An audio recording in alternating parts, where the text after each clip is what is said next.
Hello again, everybody, and welcome to the LSU Sports Insider Podcast for Thursday, April the 17th. I'm Zach Ewing. He's LSU football beat writer Wilson Alexander for The Advocate. How's it going? Going well. It's good to see you. Spring practice is over. Yes, we got through a spring. I have not shied away from my feelings against spring practice. Like I find them to be kind of boring and not all that useful, but I'm sure they're useful to the coaches, and they had them, so we'll talk about it. Yeah, I think that's how you really want to start off a podcast. It was boring. Nothing happened. Oh yeah, that's how you get people to start listening to the whole thing. Yeah. But I do think there's some interesting takeaways. I do want to say first, also, it's been kind of a news-packed week, and we should first and foremost offer our condolences to the family of Kyron Lacey, who died, terrible tragedy over the weekend, former LSU receiver, and just horrible situation.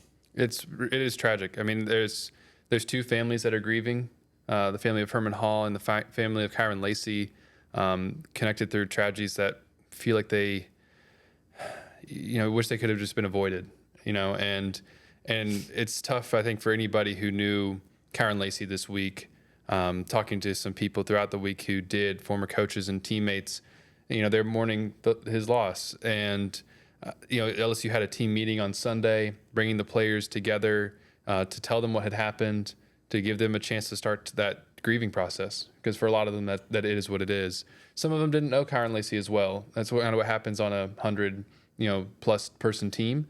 But a lot of the receivers, players on offense, they did, and they're taking this hard this week. LSU continued to have spring practice on Tuesday and on Thursday.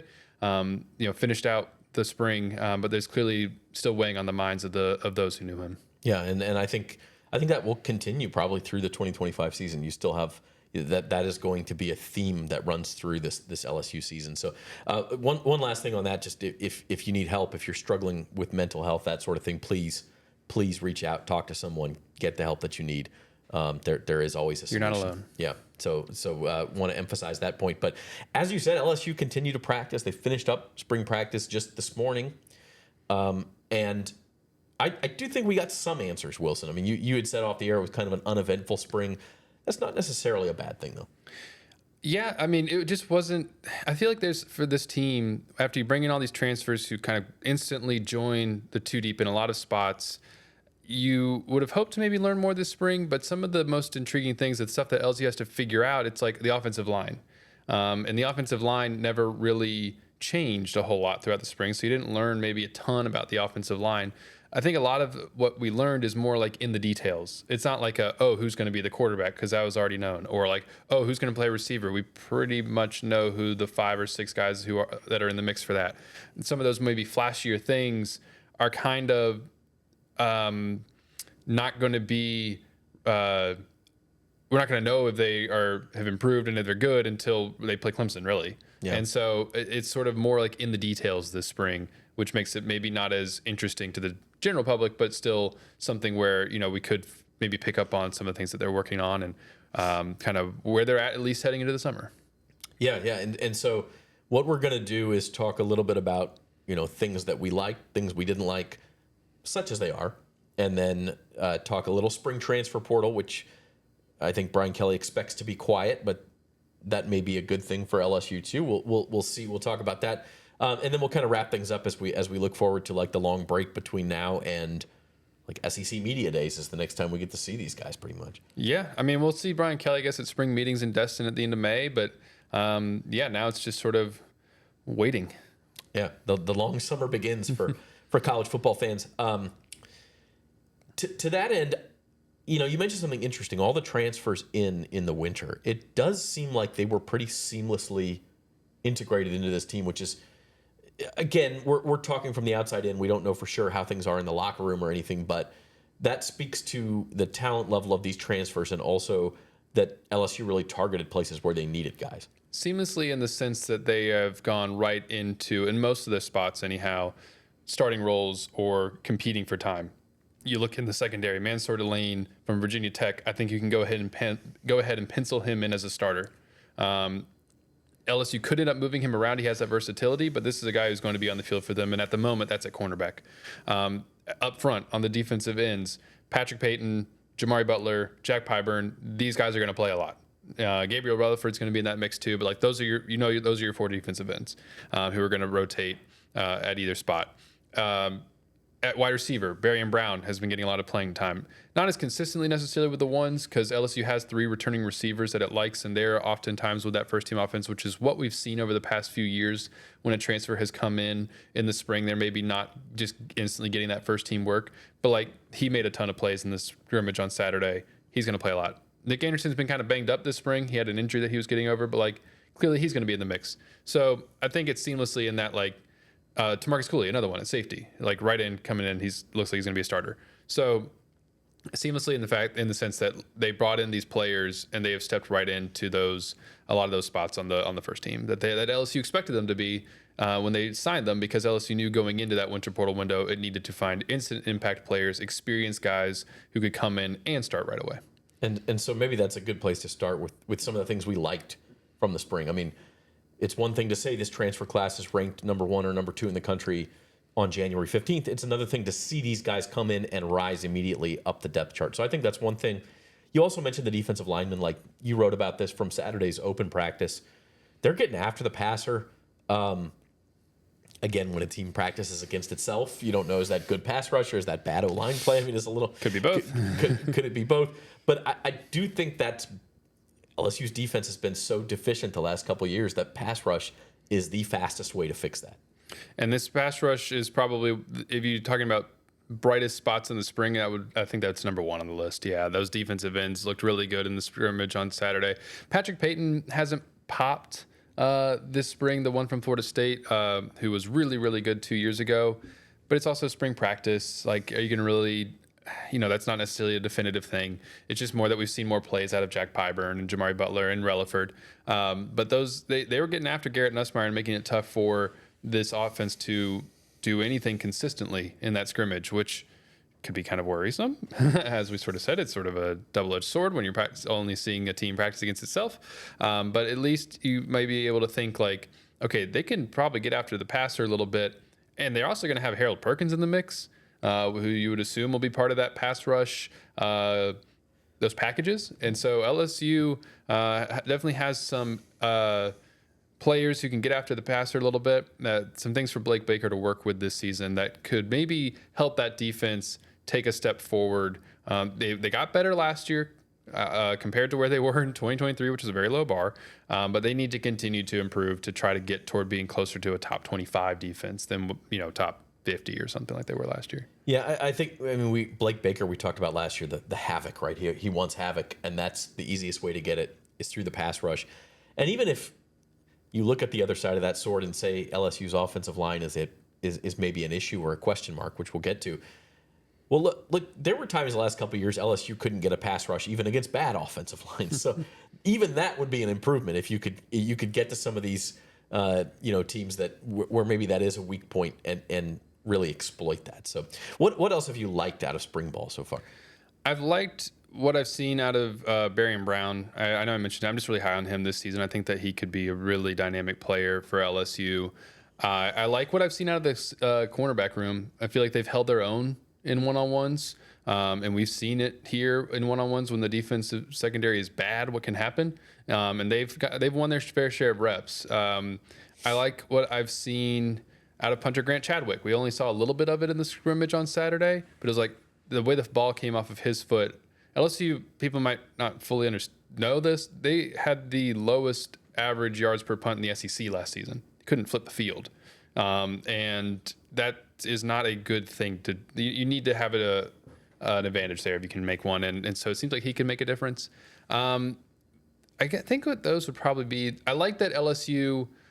And this is one of those sort of more things that may be harder to see, but I like that they are trying to be diverse and have variety in the run game. We've seen a lot of different, we've seen counter, we've seen, gap schemes and zone schemes. We've seen them using wide receivers in the backfield. We saw it twice today. Aaron Anderson motioned into the backfield and took a handoff. Xavier Thomas is taking handoffs out of the backfield.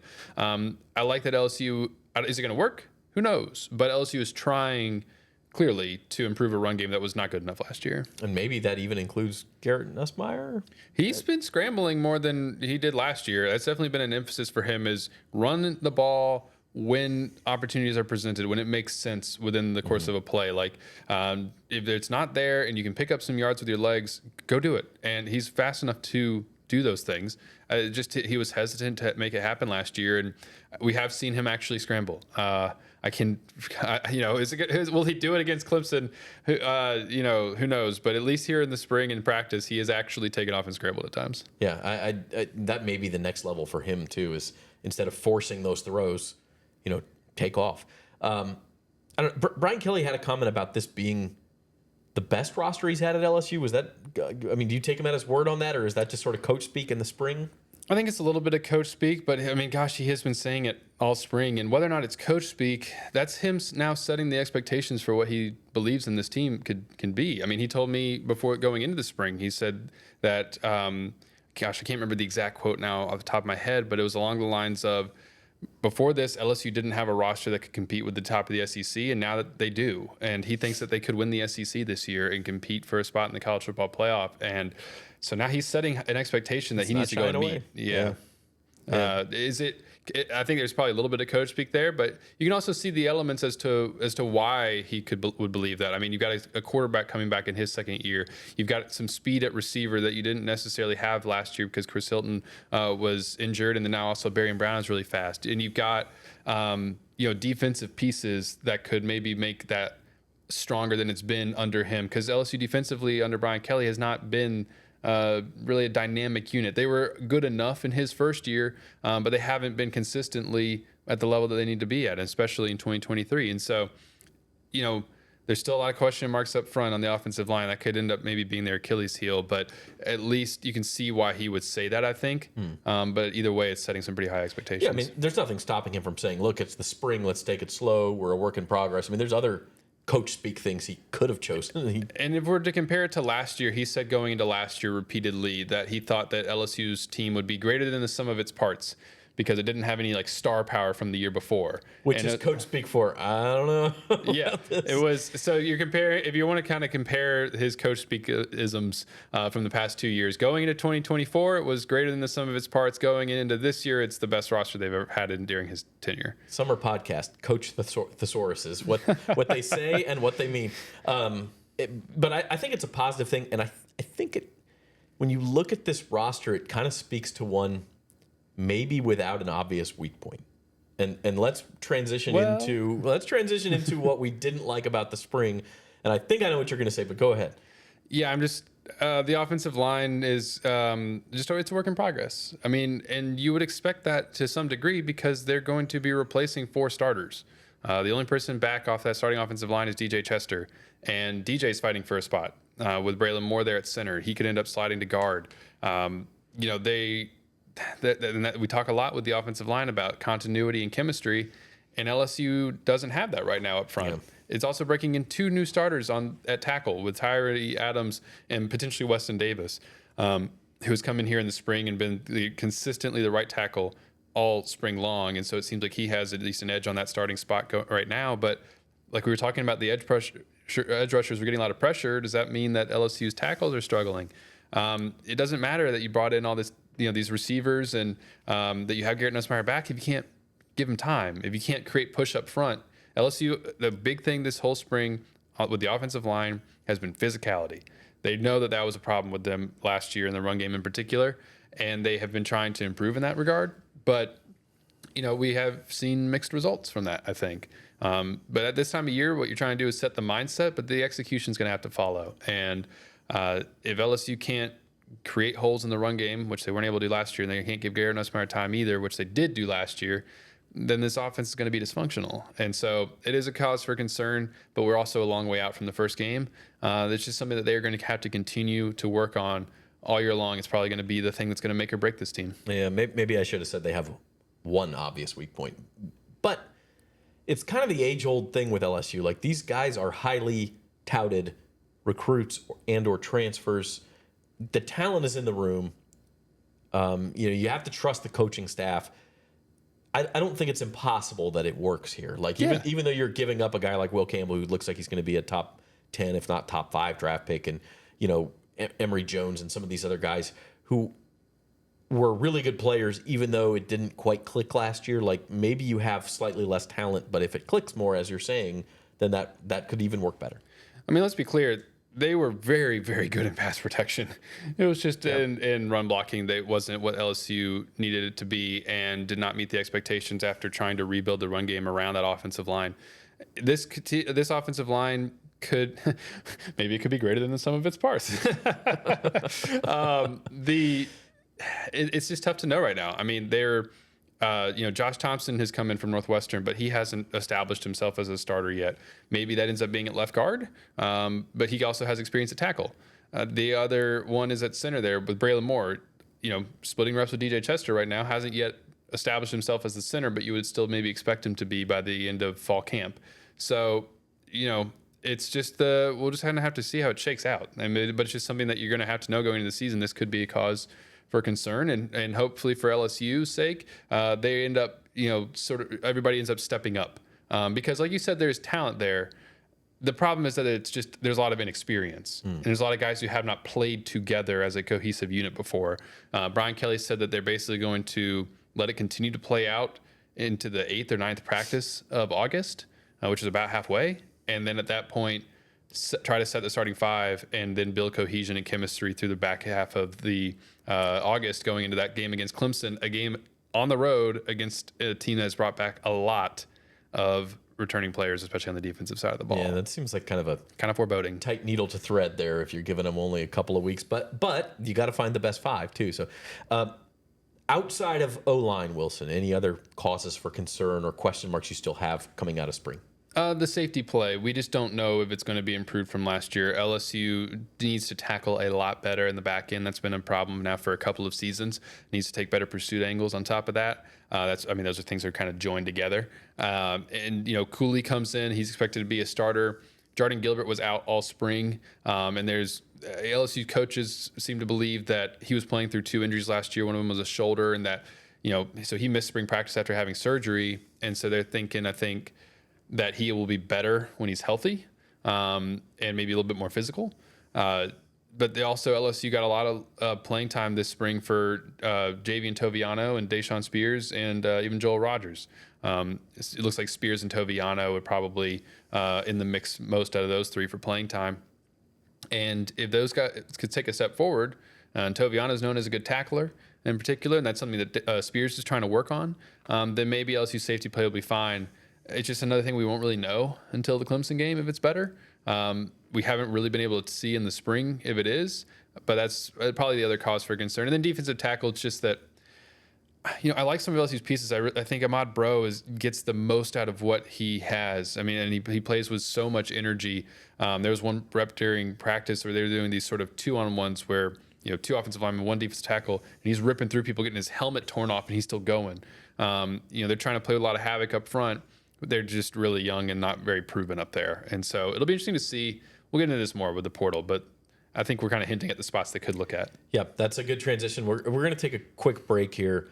When we come back, we're going to talk some position battles and some portal shopping, which is going to echo a little bit of what we just said as some of the question marks left. So let's take 30 seconds. We'll be back after this. There's no better place to parlay than Caesars Sportsbook. With quick picks, you can tap right into pre-built, ready-to-bet parlays right from the home screen. And if you miss tip-off, no worries. You can play same-game parlays live during the action. Plus, it's never been easier to find and bet on the biggest matchups of the day, so you can keep up with all the action. Caesars Sportsbook, proud partner of the NBA and the only sportsbook app with Caesars Rewards. Download it today. Welcome back to the LSU Sports Insider Podcast. Zach Ewing along with Wilson Alexander. Encourage you all to subscribe to the LSU Tigers at NOLA.com YouTube channel. It's growing every day. We want you to be a part of it.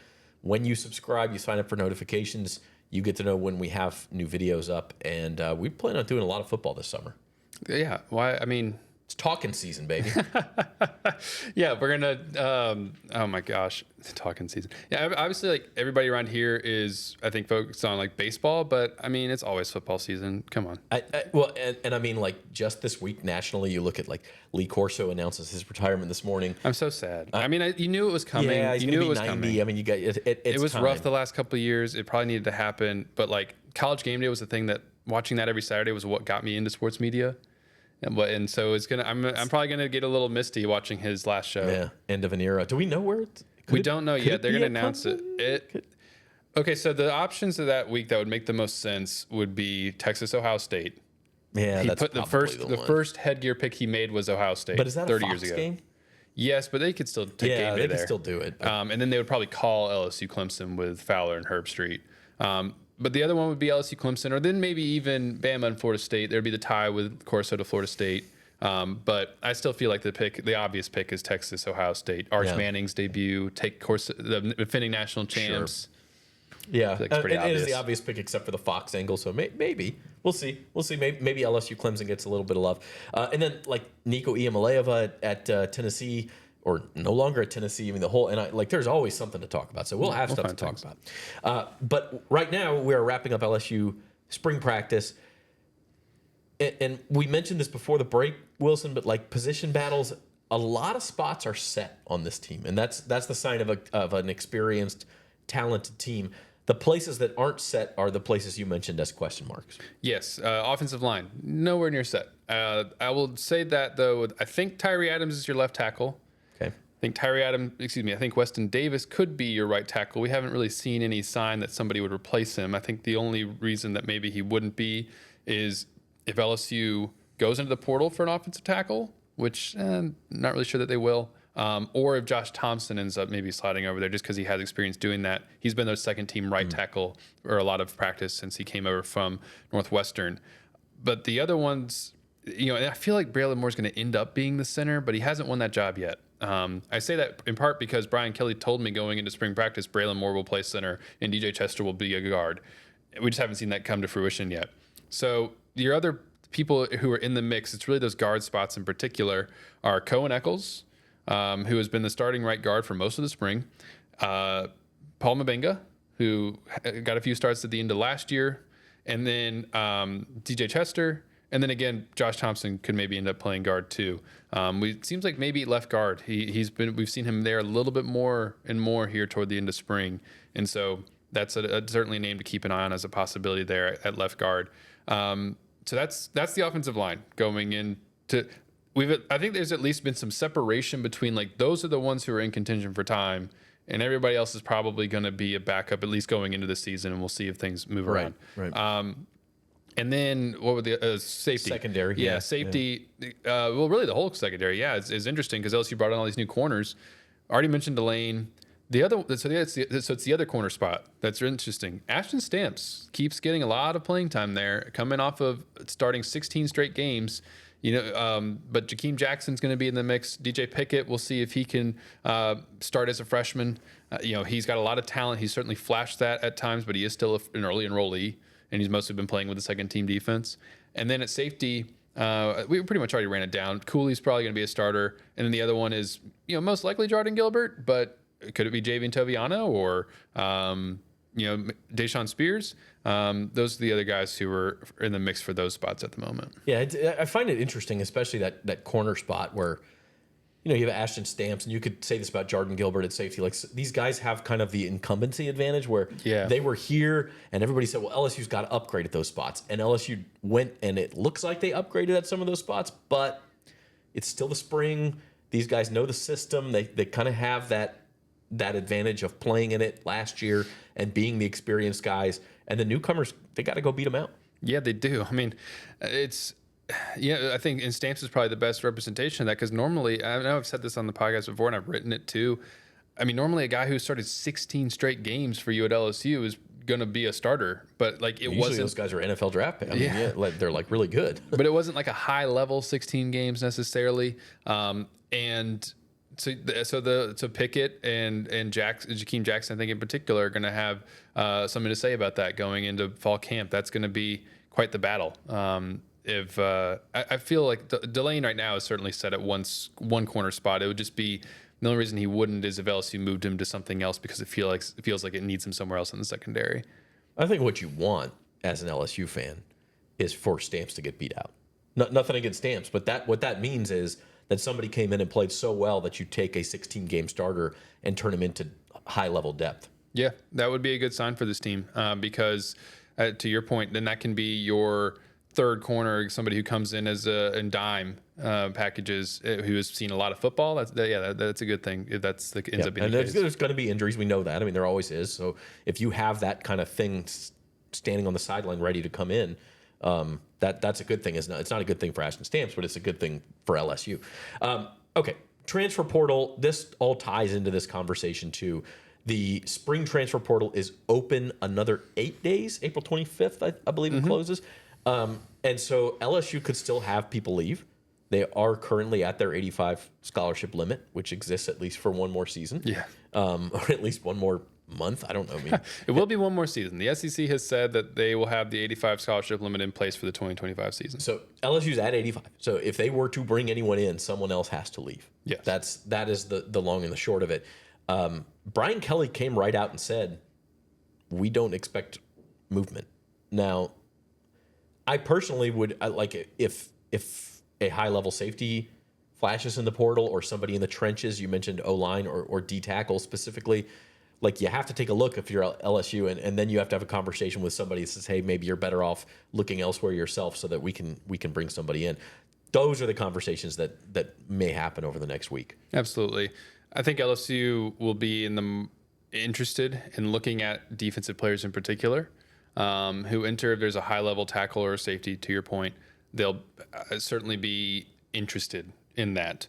And then it's a matter of this day and age, can you win the bidding war? Because prices inflate in the spring. We saw that last year when LSU was in the defensive tackle market. They are going to have, LSU financially is in a much better spot now than it was at this time a year ago to be able to be competitive in those. But you would have to make a decision, is somebody worth their asking price? That's always a consideration right now. And, is it an upgrade over what you already have on the roster?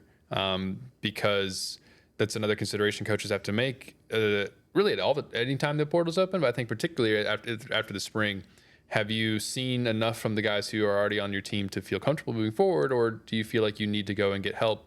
And to your point, to sort of wrap up what Brian Kelly said, he was sort of saying that they're not in a position where they feel like they've got to go and get something.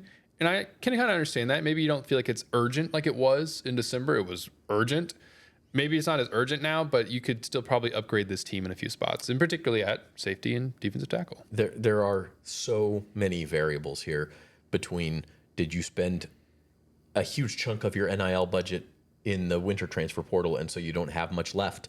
And Brian Kelly's just saying that to not get anybody's hopes up, like, don't expect anything.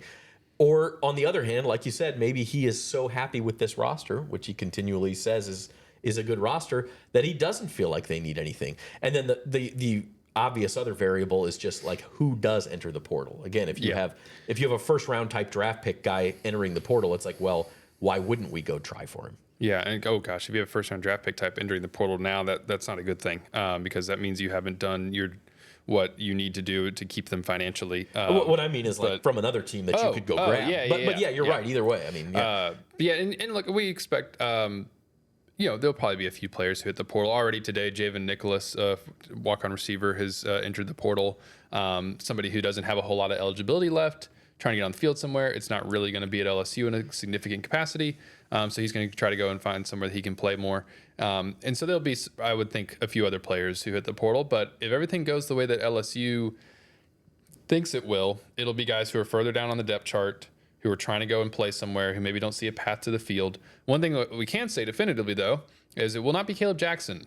Caleb Jackson spoke with the media today, a running back who, maybe you speculate, maybe you wonder, would he, because Caden Durham is here and Harlan Berry is here, and does he think he needs to go somewhere else after a disappointing sophomore season? Caleb Jackson said, no, I am not going to, he's not entering the portal. Those were from his mouth. He is not going to do it. It was interesting talking to him today. He had obviously a disappointing sophomore season, did not meet the expectations that were on him coming after a promising freshman year. He was all hype team last summer. Yeah, and he even sort of spoke to that. He thought it was just going to keep ascending, and reality hit him hard. He's going to try to get down from 235 pounds down to back to 225, which was his playing weight as a freshman. Get that speed back, and maybe he can be a bigger part of this team next year, because he is committed to staying.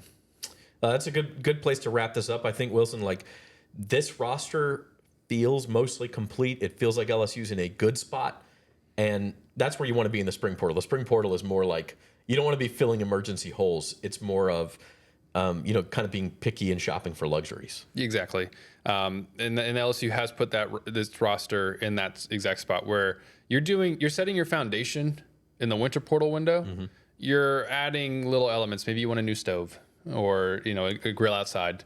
I don't know why I'm just thinking about I don't know why I'm just thinking about kitchen appliances. That probably tells you something about how I think about food all the time. But that's kind of what you're doing here in the spring. You're just kind of trying to top it off a little bit. And so LSU's roster, like you said, pretty much set. We know kind of what we know about this team going into the rest of this summer. I don't know that anybody's opinion one way or another is going to change until really maybe something will happen in the preseason that kind of helps influence that in some way. But right now, my feeling on LSU kind of just coming out of the spring, I kind of wanted to at least mention this before we head out. Maybe think it's a good spot to end. I'm just hesitant to buy in. And maybe that's my own sort of reporter cynicism. But the stuff with the offensive line, that's a legitimate concern. They've got a tough schedule next year, in particular, going on the road to start at Clemson and some of the other road games that they have, having to go to Alabama and such. This offense needs to continue to work on things throughout the offseason. Garrett Nussmeister's receivers need to stay attached to the hip and just keep working on their timing, because it just never really looked like it was clicking in the spring. But it's only spring practice, and you don't want to make any firm conclusions on a team at this time of year. That would be foolish. I just haven't fully bought in yet, but it's April 17th. So we'll see. We'll on check August up again 17th, in a few months. If the O tackles are still getting beat on every rep and the timing isn't there with Nussmeier. But I mean, that's when you kind of start to raise the red flags. Right now, it feels like LSU is in a decent spot. So we're going to have lots to talk about all summer. Like I said, we're going to have football podcasts, try to have them just about every week between now and the season. So looking forward to that, and let us know in the comments if there's a specific topic you want to hear us talk about. We'll be happy to do that. You talk about food, Wilson. What's on the Easter menu on Sunday? I'm not sure. We're going down to my in-laws in Houma, and I know this. They're like most, I think, South Louisiana families, crawfish on Good Friday. I know that'll be there, but I'm not sure what else we've got cooking up. So looking forward to it, though. Happy Easter to everybody out there. Hope you enjoy the weekend. We'll be back next week on the LSU Sports Insider Podcast. For our producer, Amelia LaCour, he's Wilson Alexander. I'm Zach Ewing. Thanks for watching.